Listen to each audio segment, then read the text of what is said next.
Welcome to the beginning of chapter 5. We're going to continue on our atomic theory journey. So we left off at Rutherford, right? We first talked about Dalton, who thought of an atom as just a solid sphere. And then came along Thomson, who said, actually, there are electrons there, and something must be keeping them there. So let's say it is a diffuse layer of positive charge with electrons embedded in it. And then lastly, we talked about Rutherford. So Rutherford said, not quite, the atom's actually mostly empty space. And he figured that out with his gold foil experiment. He said the electrons are actually orbiting around, let's call this a nucleus, something with our positive charge, right, our protons. And so then we had Niels Bohr. Here's his wonderful picture for you. And he had this question. He said, wouldn't the electrons crash into the nucleus? So let's think about that. If we have a positively charged nucleus and a negatively charged particle, why are they not crashing into the center? And so this is what caused Bohr to keep experimenting with atomic theory. And so where we're going to talk about today, this is Bohr's model here, and this last one is coming soon. So we'll talk about this unit. So this unit really is going to focus on the last two people who have experimented with our atomic theory. So like I said, today we'll talk about Bohr. So he came up with a bunch of things, right? So there's some things to talk about here. The first of which is that Rutherford just kind of said that, oh, these electrons orbit.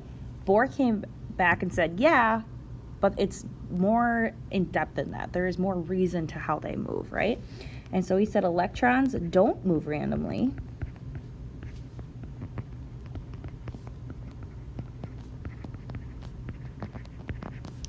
But in circular paths.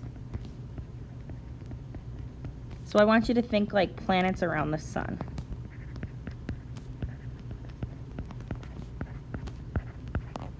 Okay. So we have our electrons, they're not moving randomly, but in these circular paths, right? And so he went a little bit further and said that these electrons can only exist on the paths, so not in between. And we're gonna get into why this is next unit, or sorry, next little subsection here.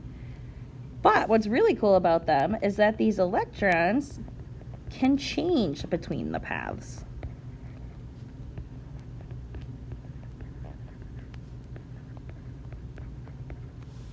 So it's an important distinction here. So what he's saying is, hey, let's call this the nucleus. Let's say we have these circular orbital paths. If we have electrons, they can change in between and go to a different path, but they can't exist and hang out in between. So they can change from one path to another, but they can't exist anywhere but on these actual circular paths. So there are some important things to note here. I wanted to give us space. So you're going to hear me talk about these circular paths, or think of them as orbital paths. Just like planets orbit the sun, we have orbital paths. We're going to associate these with energy levels. Because what Bohr found out is that these energy levels, depending if it's on level 1, 2, or 3, it's a very specific amount of energy. And so, one thing to note here as well is that the further the electron is from the nucleus, the higher energy it has. So, going back to this picture here, an electron here on level 1 has less energy than the electron on level 2. Similarly, this electron on level 2 has less energy than the one on level 3. And so we kind of have a couple extra little terms when talking about what energy level they're on. The first to define is ground state. All right?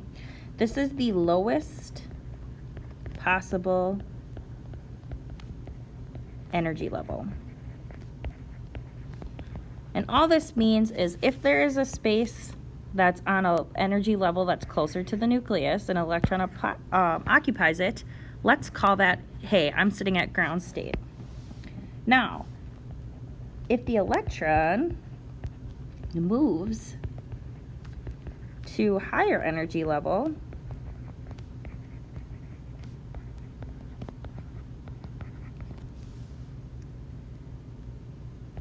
then it's in excited state. So let's pick on this electron in level 1 one more time. If this electron is in level 1 and moves out, let's say, to level 3 and is now occupying or hanging out on this orbital path, we would say, actually, why don't we draw this out because it'll be a good model. So let's call this an electron. I'm going to show this electron moving from level 1 out to level 3. We would call here ground, right? That'd be at ground state, and then this would be excited when it is hanging out in a higher energy level. So I'm going to go back and kind of highlight the important parts. So we just wrote down a lot of stuff. So electrons move in our circular paths. They can only exist on the paths. They can change between these paths. We gave a definition to these paths saying, hey, let's call them energy levels. So I'm going to be referring to these rings around the nucleus as energy level 1, 2, and 3, for example. The further the electron is from the nucleus, the higher energy it holds. So maybe you could even go back and add a little line here saying, hey, this is energy, and it gets larger as it goes out, right? We also have definitions of ground state and excited state as well. Now, like I said, we are going to start calling these energy levels, but there is a specific amount of electrons that each energy level, path, ring, that they can hold. And so we give it a fancy term. We call them principal energy levels. And so with these energy levels, we're going to just call them 1, 2, 3, and 4. All right? So that's the same thing on here. If we're looking, the first ring closest to the nucleus is energy level 1. The second one out is 2, and so forth. Well, the first energy level can hold only 2 electrons. The second energy level can hold a total of 8. The third can hold 18. And the fourth can hold 32. And so what we're going to be working on is actually drawing out what are called Bohr models for our elements. So we're going to first work at lithium. But I have to note, we draw these in the ground state. So let's look at lithium here. Lithium, how do we figure out how many electrons I'm supposed to be drawing? Well, if you remember back to last unit, the atomic number is the number of protons, right? What if we assume that all of these are neutral? Well, the atomic number of the protons, that means that must be equal to our number of electrons. So if we have 3 protons, we're going to have 3 electrons, so we're going to draw that out. So I'm going to emphasize here, let's just call this whole kind of inner circle here, this whole thing is going to be our nucleus, okay? So really, this would be energy level 1, and this would be energy level 2. We have 3 electrons to place, and we are going to place them on lower energy levels and then move outwards. So if I check, energy level 2 can only hold 2 electrons. I'm going to place 2 then on energy level 1, just randomly. So let's call these our electrons. That means I still have one more to place, right? There should be a total of 3 for lithium. So I'm just going to place one more in the 3rd energy level. So here are the 3 electrons we drew. So this would be an example of a Bohr's model for lithium. What I want you guys to do is pause this video and try to see if you can do it for the next one here, nitrogen. And when you're ready, unpause and we'll come back. So here again, atomic number 7, that's going to be our number of electrons.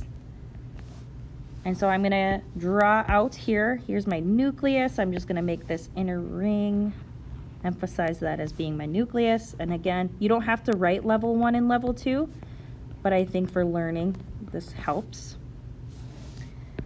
So level 1 can only hold 2 electrons ever, so I'm just going to place 2 on level 1. Now, if nitrogen has a total of 7, we already placed 2, we have to represent 5 more. So double checking, level 2 can hold up to 8. So we can actually place the rest of these, the next 5, on level 2. So I'll just go around 1, 2, 3, 4, 5. So what you're seeing is we have 2 on level 2, or sorry, 2 on level 1, and we have 5 on level 2. We can also use this to identify elements. So looking here, let's identify what element I have represented, thinking that the center, again, this is the nucleus. We have 2 electrons on level 1, and we have 4 electrons on level 2. So what you're going to want to do is get the total number of electrons. So total electrons equals 6. And if you remember, this means that it is atomic number 6. So you would look on your periodic table, find out that carbon, or C, is atomic number 6. So that's how you're able to identify. You just have to count the amount of electrons.